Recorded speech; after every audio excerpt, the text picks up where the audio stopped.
7 Noticias con Rodolfo Ortiz. Ya es miércoles y esto es 7 Noticias, versión podcast. Esto es lo más importante de las últimas 24 horas. Gasolineras en Tamaulipas no denunciaron acoso del crimen organizado ante la Profeco. Un doctor viola a una embarazada durante la labor de parto en Guerrero. Han presentado el plan de emergencia sísmica en la Ciudad de México.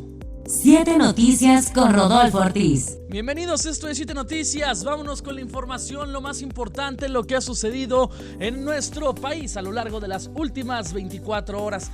Ricardo Scheff, el procurador federal del consumidor, dijo desconocer si las 12 gasolinerías que sancionó en Tamaulipas fueron amenazadas por el crimen organizado.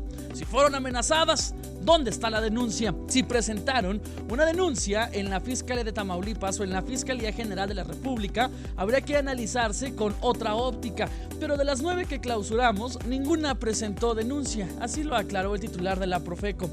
El procurador reiteró que el gobierno de Tamaulipas, el que se quejó contra las 12 gasolinerías por discriminación en la venta y que se negaron a vender combustible para automóviles de las fuerzas federales. Una de las gasolinerías sancionadas argumentó que la Policía Federal no tenía convenio para abastecerse en una de sus unidades de servicio, refirió el funcionario. 7 Noticias. Vámonos hasta Guerrero. ¿Qué está sucediendo en Guerrero? Las nuevas investigaciones indican que los 43 normalistas desaparecidos en Ayotzinapa podrían estar en Guerrero.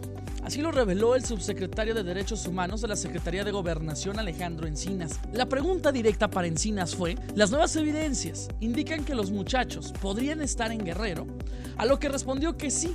Esto al salir de la tercera reunión con los padres de los normalistas, donde el presidente López Obrador les atendió. Desde la creación de la Comisión para la Verdad y el Acceso a la Justicia en el caso Ayotzinapa, han realizado la búsqueda de más de 200 puntos, incluido Cocula.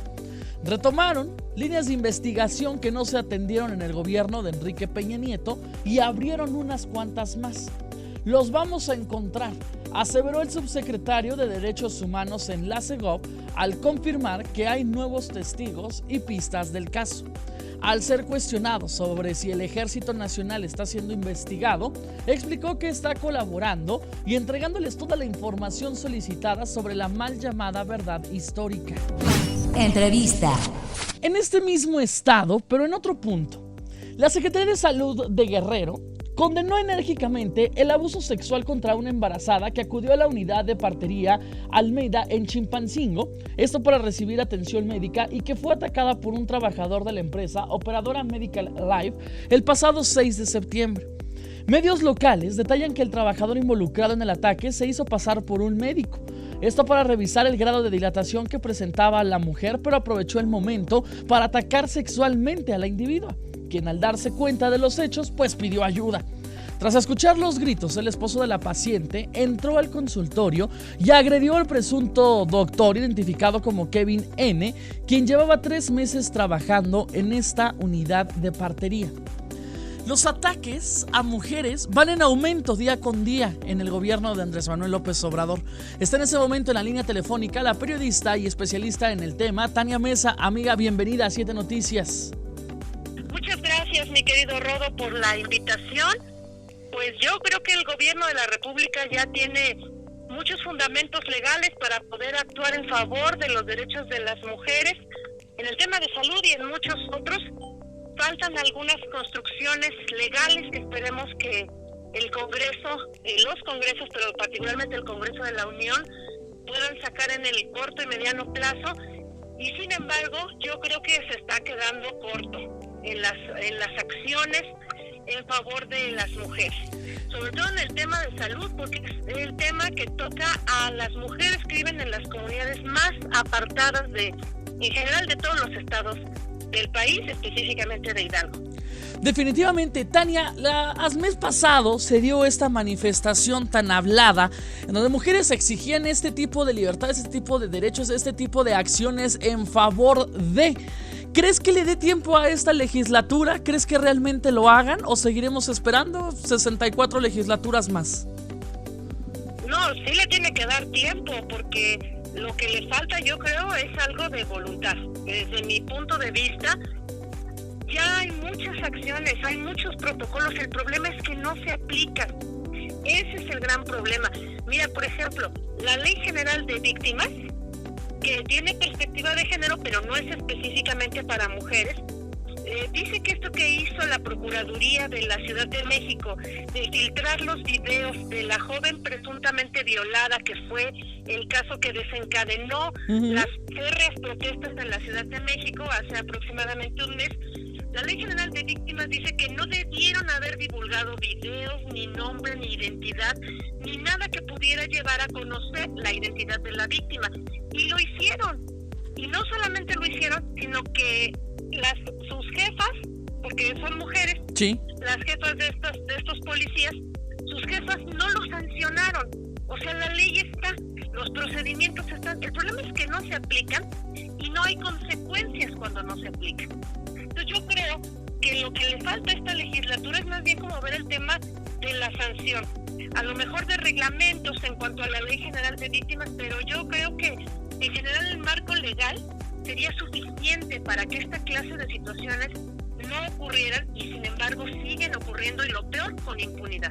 Qué lamentable y qué tristeza que se tengan que vivir estos casos para que entonces se voltee a ver la situación. Tania, muchísimas gracias. Gracias a ti, mi querido Rodo. Te mando un abrazo a ti y a tu auditorio. 7 Noticias.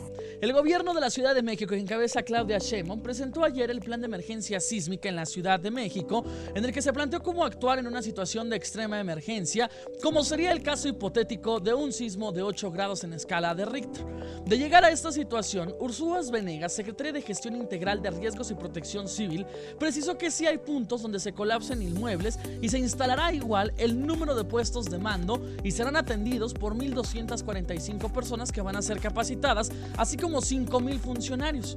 El proyecto tiene como eje central la coordinación entre los niveles de gobierno, dependencias y ciudadanos desde la administración central, alcaldías y jefaturas de cuadrantes. Dulce Colín, directora del gobierno abierto de la Agencia Digital de Información, afirmó que está en proceso de construcción un tablero digital de emergencias en el que se coordinará la información necesaria para hacer frente a un desastre por movimiento telúrico en la capital del país. 7 Noticias. El estado de Hidalgo, el día de ayer por la noche fue noticia. 3 funcionarios de la Fiscalía General de Justicia del Estado de México fueron atacados con disparos de arma de fuego en un restaurante ubicado en la carretera México-Pachuca, a la altura de la colonia Santa Matilde. Del ataque resultaron sin vida 2 de ellos y uno más fue lesionado, motivo por el que fue trasladado de inmediato a un nosocomio del Estado de México para su atención. La Procuraduría General de Justicia del Estado de Hidalgo y la Fiscalía General de Justicia del Edomex establecieron coordinación para la investigación de los hechos. Esta Procuraduría lamenta los hechos en los que se vieron involucrados funcionarios de la Fiscalía del Estado de México, declaró la del Estado de Hidalgo. 7 Noticias. Vámonos ahora al norte del país, a Nuevo Laredo. La muerte de 8 presuntos narcotraficantes durante un tiroteo la pasada semana en la fronteriza ciudad mexicana de Nuevo Laredo fue en realidad una ejecución extrajudicial, denunció el director del Comité de Derechos Humanos de Nuevo Laredo, Raimundo Ramos. Según el activista, los policías estatales realizaron el montaje ayudados por elementos del ejército, quienes acordonaron el lugar de los hechos, a fin de aparentar que la autoridad está trabajando y les está ganando la carrera a los criminales en el estado, uno de los que más sufre la violencia en México. Si la autoridad estatal no puede combatir la delincuencia con la aplicación de la ley, va a buscar la ilegalidad para obtener el mismo resultado. Y para ello, le quitaron la vida a varias personas, haciéndolas pasar por sicarios, denunció el activista. Eran viles actores, viles actrices, caray. ¡Qué bonito! ¡Qué bonito, Marcos! 7 Noticias. Vámonos al vecino país del norte. 11 de septiembre, 18 años del atentado de las Torres Gemelas, aquel 11 de septiembre del 2001. La pareja presidencial de los Estados Unidos, Donald Trump y Melania Trump, se dieron cita en el jardín de la Casa Blanca para recordar a las personas que murieron durante el atentado del 11 de septiembre del 2001. En honor a las víctimas, guardaron un minuto de silencio en donde sonaron las campanas en el momento en el que el primer avión se estrelló en las Torres Gemelas. Ya han pasado 18 años y aún prevalece en la memoria aquel día en el que el líder de la Al-Qaeda, Osama Bin Laden, ordenó derribar estos rascacielos en el World Trade Center de Nueva York, atentado en donde murieron 2,753 personas. A la ceremonia asistieron familiares de las víctimas, quienes dieron lecturas a sus nombres. Aquel 11 de septiembre fueron secuestrados 2 aviones, el vuelo 11 de American Airlines y el 175 de United Airlines, para después estrellarlos en las torres norte y sur, dejando como saldo más de 2.700 muertos. Más tarde, un tercer avión se estrelló en el Pentágono de Washington, mientras que un cuarto se impactó en un campo cercano a Smallville, Pensilvania. Osama Bin Laden, quien fue responsable del atentado terrorista donde participaron 19 hombres, fue abatido años más tarde gracias a las fuerzas especiales de Estados Unidos, esto en Pakistán. Cabe destacar que tras el atentado se creó el Departamento de Seguridad Nacional y el día de ayer el presidente estadounidense emitió un ARFEN contra el terrorismo, lo cual aseguró que mejorará nuestra capacidad de usar sanciones para atacar a terroristas y partidarios, para privarlos de apoyo financiero, material y logístico en todo el mundo. Eso es lo que dijo el presidente Trump. Hasta aquí está usted bien informado. Nos escuchamos mañana a través de todas las plataformas digitales: Facebook, Twitter, YouTube, Spotify, iTunes Podcast, TuneIn Radio, en todos lados. Donde usted le ponga 7 noticias, ahí nos va a encontrar. Marcos Carmona en la grabación de este espacio informativo, Daniel Martínez en la información, en la voz le saluda Rodolfo Ortiz, @Rodolfo Ortiz en Twitter. 7 noticias con Rodolfo Ortiz.